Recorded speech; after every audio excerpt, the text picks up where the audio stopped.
I'll be talking to Aeneas Chuma, Regional Director of the International Labour Organization. Thank you so much for joining us on this interview. Give us a sense of what the labour market is right now on the African continent. We know that unemployment is high in some countries like Nigeria. We have it around the 24%, South Africa around 25%.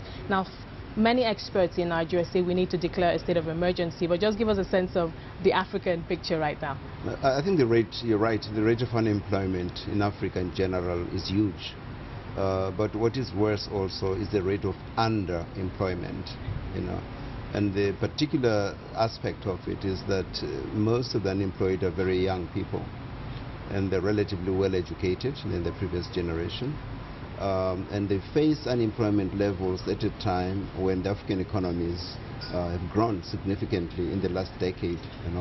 So I don't know about the state of emergency, but I think it's a very appropriate way of characterizing the type of problem that African countries have. But do you think it's global? Do you think it's getting the attention it deserves?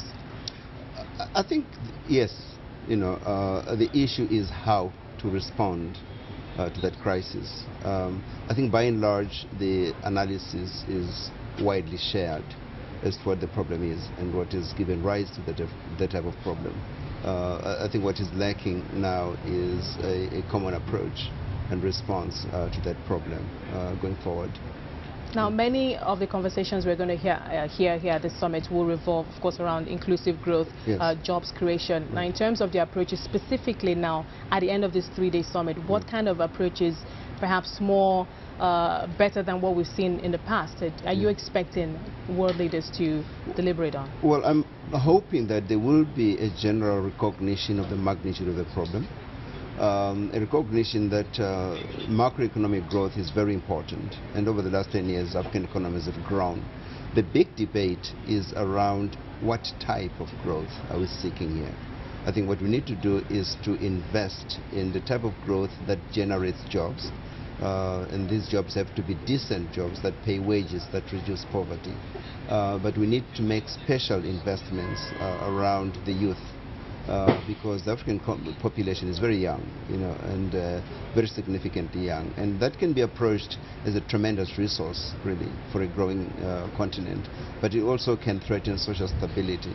If you've got these large armies of young Africans, well-educated, able-bodied, willing to work, and they're not given opportunities, essentially, and they really don't have an optimistic view of the future in terms of employment opportunities, that can threaten social stability and peace. So we need concrete measures on investment. We need concrete measures on also industrialization, of Africa, because that's where the good jobs are. What about innovation? Because I hear analysts say, look, we are creating jobs. What kind of jobs are we creating? Right. Are we creating mediocre jobs? Right. Are we getting our youth to be innovative in their thinking, right, to be problem solving, right, thinking outside of the box? Yeah, right. I think the approach has to be multi-dimensional. First and foremost, there has to be the capacity to generate jobs. And then the next level, then what type of jobs?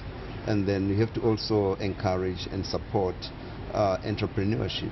It's not just jobs, it's also enabling young people basically to step forward and and create jobs for themselves and for others as well. So we have to instill a spirit of entrepreneurship. One of the celebrated cases is of a young Nigerian who created an online university at the age of 23.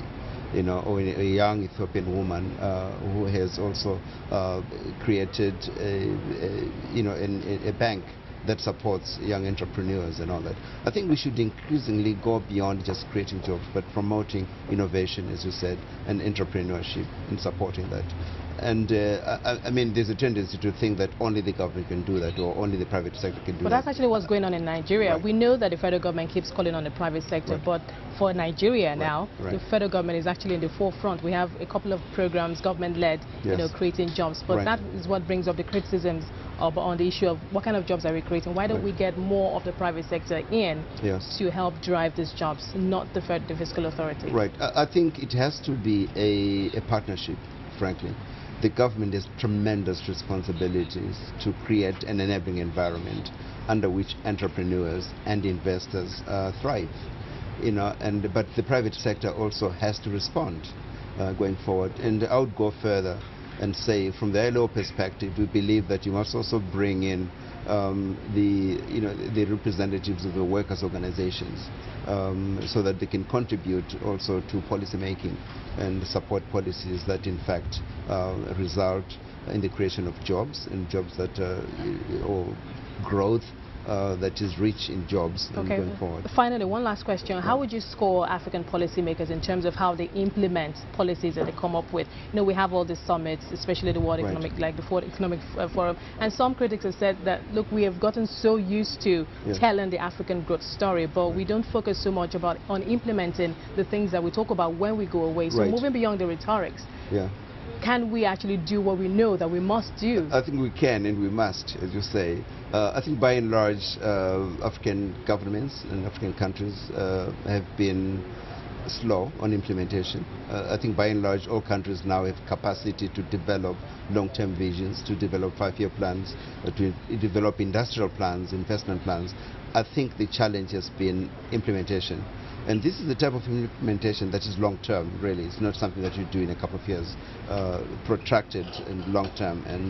But the other countries that have done particularly well in terms of policy consistencies, countries like Botswana, in terms of the diamond sector and going forward. So my impressions are that there are bright sides to it, but there's a lot that needs to be done in terms of the implementation. All right, thank you, Aeneas Chuma, for talking to us.